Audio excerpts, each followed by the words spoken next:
Hello everyone. तो भाई आज हम अपनी एक और नई वीडियो के साथ आए हैं। तो सुबह मैंने आज ये पोस्टर देखा था, किसी ने बना रखा है।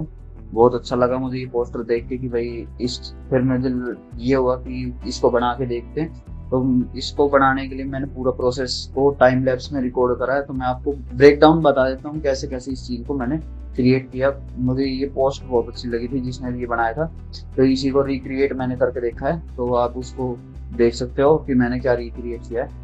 तो भाई मैं आपको दिखा देता हूँ। सबसे पहले भाई मैंने स्टार्ट कर दिया उसको बॉक्स के बीच में सेट करके उसको एक 140 लगाई, जिससे हम उसका साइज मेंटेन कर सकते हैं। हाइट और जो हमारा सरफेस है वो कितना बड़ा होना चाहिए, घर कितना बड़ा होना चाहिए, इसके कारण हमने उसको किया। फिर हमने उसको ग्राउंड प्लेन को एडजस्ट किया। एक बॉक्स लगा के हमने जो घर था उसकी जगह में एक बॉक्स देखा और फिर ग्राउंड को बिल्ड किया स्कल्पटिंग करके। तो स्कल्पटिंग की उसको कंप्लीटली, फिर उसमें पाथ क्रिएट किया उसके अंदर कि भाई इसको बीच में से कैसे क्रिएट करना है।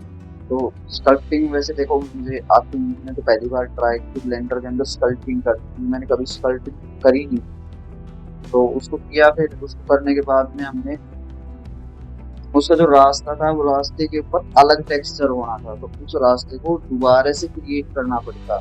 तो उसके लिए हमने क्या करा, एक और अनोदर प्लेन लिया और उसको क्रिएट करा। तो जैसे आप वीडियो में देख रहे हो कि भाई हमने अब अनदर प्लेन ले लिया है। प्लेन लेने के बाद में उसको रिक्रिएट किया पूरे पाथ को, क्योंकि उसके ऊपर अलग टेक्सचर लगना था, तो इसलिए उसको रिक्रिएट करना जरूरी है, वरना आपको टेक्सचरिंग करने में बहुत प्रॉब्लम आती है। सिंपल वे यही था कि आप उसको रिक्रिएट कर लो और उसके ऊपर टेक्सचरिंग कर लो, या फिर नीचे से उसको निकाल लो, अलग हटा दो तो टेक्सचरिंग कर सकते हो। हमने प्लेन लिया, प्लेन को एडजस्ट किया, पाथ बनाया उसको। भाई इस प्रोसेस को करने में बहुत देर लगी। सबसे ज्यादा मुझे स्कल्पटिंग करने में लगी, मुझे स्कल्पटिंग पर ब्रश चलानी नहीं आ रही, ब्लेंडर के अंदर में कैसे चलानी। फिर उसको कर करके ट्राई मार मार के घनी देर में उसको एडजस्ट किया पाथ को। कभी डाउन ज्यादा चला जा रहा था, कभी अप ज्यादा आ जा रहा था, तो उसको बहुत देर लगाई। फिर मैंने ग्राउंड प्लेन प्लेन था हमारा, पहले पाथ क्रिएट कर दिया, उसके बाद में ग्राउंड प्लेन को एडजस्ट किया, कर्व शेप दी जिससे कि वो ऊपर नीचे पहाड़ के टाइप में लगे। तो मैंने किसी कोने कोने को सभी को पकड़ के रोटेट कर दिया, वो भी क्या बोलते हैं उसको, सॉफ्ट रोटेशन जो बोलते हैं वो कर दी, जिससे वो थोड़ा सा कर्व में ले, एक पॉइंट ना लेके कर्व में सारे पॉइंटों को ले और उसको एडजस्ट कर ले।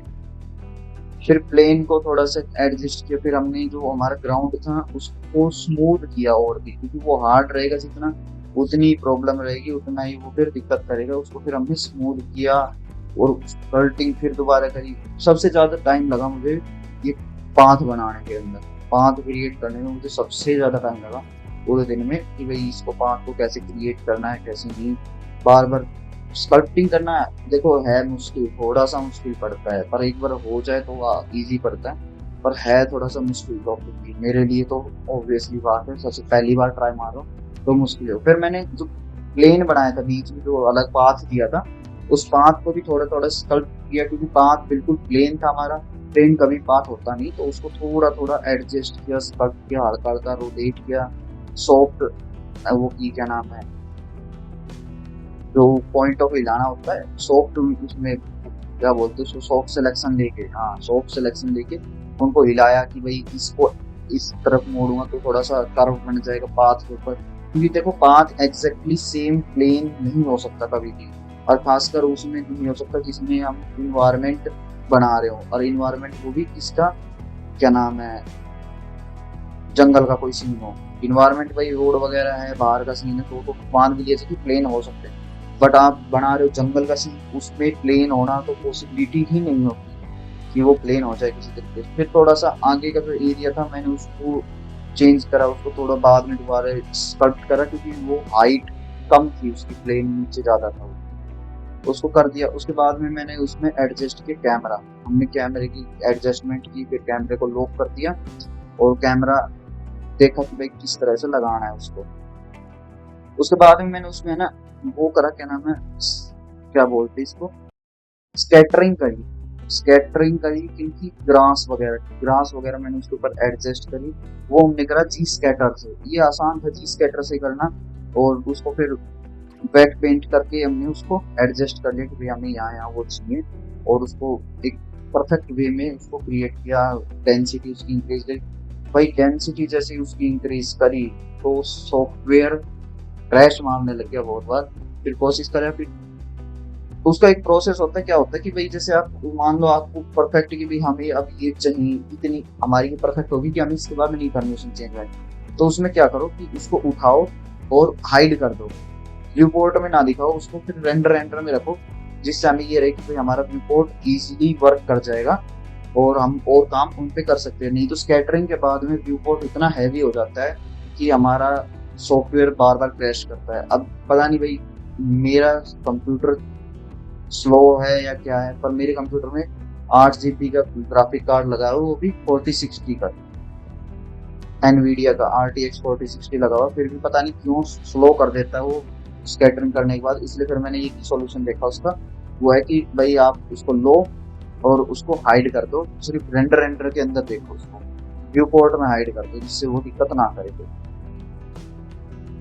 ये अभी हमने कितनी ये चीजें बहुत मेन थी उसमें। फिर हमने क्या करा कि ट्रीज को ऐड की थी।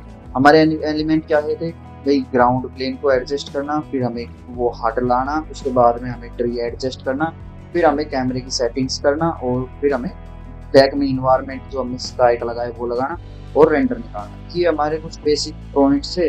तो इसमें क्या था, हमने ग्राउंड बना लिया था अपना परफेक्टली जो हमें चाहिए था ग्राउंड में। ठीक है, फिर हमने पेड एडजस्ट करने, पेड डाउनलोड हम कर रहे थे ब्लेंडर किट से। हमने कोई भी चीज आउटसाइड सोर्स नहीं लिया, हमने सारी चीजें ब्लेंडर किट से डाउनलोड करी है और सारी चीजें ब्लेंडर किट से ही एडजस्ट करवाई है।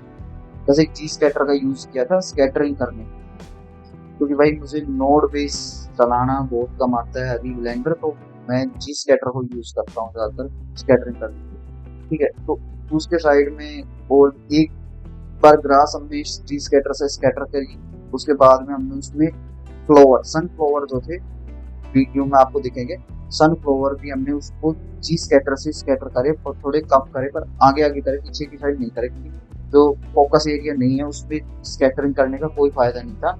उसमें ग्रास भी नॉर्मली ओके थी। तो फिर हमने ट्री भी एक तरह के ट्री नहीं लगाए, 2 तरह के ट्री लगाए हमने उसके अंदर। एक लगाए जो एक हमारे ट्री टाइप है जो हमारे घर के पीछे है, और एक हमारे ट्री टाइप है जो हमने आगे सबसे आगे एक लगाया, सिंगल ट्री है वो। ये दोनों अलग अलग हैं। और इसमें क्या था कि भाई इसको प्लेन के हिसाब से एडजस्ट करना था, कैमरे के हिसाब से। आप कोई भी सीन बनाने बैठो तो सबसे पहले ये जरूर ध्यान रखना कि भाई उसको कैमरे को एडजस्ट जरूर कर लेना। सबसे पहले कैमरे उसकी फोकल लेंथ को एडजस्ट कर लेना, जिससे ये रहे कि आपको हैवी सीन ना बनाना पड़े, कंप्लीट सीन ना बनाना पड़े, जो मेन एरिया है वो ही बनाना पड़े, जो हमारे कैमरे में दिख रहा है उतना ही बनाया जाए, उसके अलावा नहीं बनाया जाए। और उसके बाद में क्या था, हमने जो घर था उसके आसपास में हमने थोड़ी सी फ्लावर्स ऐड करे, और हमने क्या नाम है 2 स्मॉल ट्री और ऐड करे उसके पास। वो ऐड करने के लिए भी हमने ब्लेंडर किट का यूज करा। तो ये चीजें सारी ही हमने वहीं से ले ली। तो भाई क्या था हमारा प्रोसेस, थोड़ा सा टाइम लैप्स चला रखा था हमने, कोई बहुत टाइम लग रहा था उसको। मैंने आई थिंक इसको क्रिएट करने में लगभग 2 and 3 आवर्स के आसपास कंप्लीटली लगा दी, जिसमें मेन था हमारा जो ग्राउंड प्लेन था उसको क्रिएट करने में सबसे ज्यादा टाइम लगा मुझे। लगभग 1.5 आवर मेरे लग गए थे क्रिएट करने में। बाकी चीजों को तो एडजस्ट करना था, क्योंकि वो हमें बनानी नहीं थी, वो ब्लेंडर किट से उठानी थी और उनको एडजस्ट करना था। तो उनको एडजस्ट करने के लिए हमें इतना टाइम नहीं लगा, अप्रोक्सीमेटली 1 आवर हमारे लिए परफेक्ट था कि भाई वो हो गया, उसको कर दिया हमने। अब हमने रिक्वायरमेंट आती थी स्काई लगाने के लिए। भाई मैंने सच बताऊं, मैंने बार बार HDRI को अप्लाई करा, जो कि HDRI परफेक्ट वे नहीं था उसका करने का। उसका परफेक्ट वे था कि हम उसमें बैकग्राउंड में एक इमेज प्लेन ले और उसके ऊपर हम स्काई का टेक्सचर अप्लाई करें, जिससे वो स्काई उस पर रिप्रेजेंट हो जाए कि यहाँ स्काई था। लेकिन हम HDRI लगाएंगे तो वो ब्लेंडर में ये पॉसिबिलिटी नहीं है कि भाई हम HDRI लगाएं तो उसको उसकी लाइट को यूज ना करे या लाइट वो यूज ना करे उसकी। ये बाय डिफॉल्ट उसकी लाइट को यूज करता है, और अनदर मैक्स या माया वगैरह सॉफ्टवेयर होते तो उसमें हम उसकी लाइट को ऑफ कर सकते थे कि भाई हम उसकी लाइट को ना देखें। वो पॉसिबिलिटी उनमें थी पर इसमें नहीं होती, तो हमने नहीं करी। फिर फिर हमने क्या करा कि हमने थोड़ी सी इसमें और स्काई में डेप्थ बढ़ाने के लिए हमने वॉल्यूम ऐड कर दी, थोड़ी सी वॉल्यूम फॉग वगैरह जो होती है इन्वायरमेंट में थोड़ी सी होती है सभी में, वो हमने ऐड कर दी जिससे। उसके बाद में हमने इसकी पोस्ट प्रोसेसिंग करी। पोस्ट प्रोसेसिंग में हमने सिर्फ लेयर ऐड करा और कलर करेक्शन करी थोड़ी सी, ये हमारी पोस्ट प्रोसेसिंग थी। और फिर हमने उसको फाइनली रेंडर निकाल दिया। होपफुली आपको ये पूरा प्रोसेस समझ आ गया होगा कि भाई हमने कैसे करा, कैसे करना है। तो आप उम्मीद करता हूँ ये प्रोसेस आपको समझ आया होगा। ऐसी वीडियो देखने के लिए आप हमारे चैनल को सब्सक्राइब कर देना, वीडियो को लाइक कर देना और एक प्यारा सा कमेंट जरूर देना कि आपको वीडियो को कौन सा पार्ट सबसे अच्छा लगा, कौन सी एक्सप्लेनेशन सबसे अच्छी लगी। तो ऐसे ही नेक्स्ट ट्यूटोरियल के लिए हम आप जल्दी ट्राई करेंगे कि नेक्स्ट ट्यूटोरियल भी आए। तो हमारे चैनल को आप सब्सक्राइब कर लेना और हमें इंस्टाग्राम पे भी फॉलो कर लेना। हमारे टेलीग्राम चैनल को भी आप ज्वाइन कर सकते हो, मैं वहाँ सबसे पहले पोस्ट कर देता हूँ। तो आप इंजॉय करिए फाइनल आउटपुट को।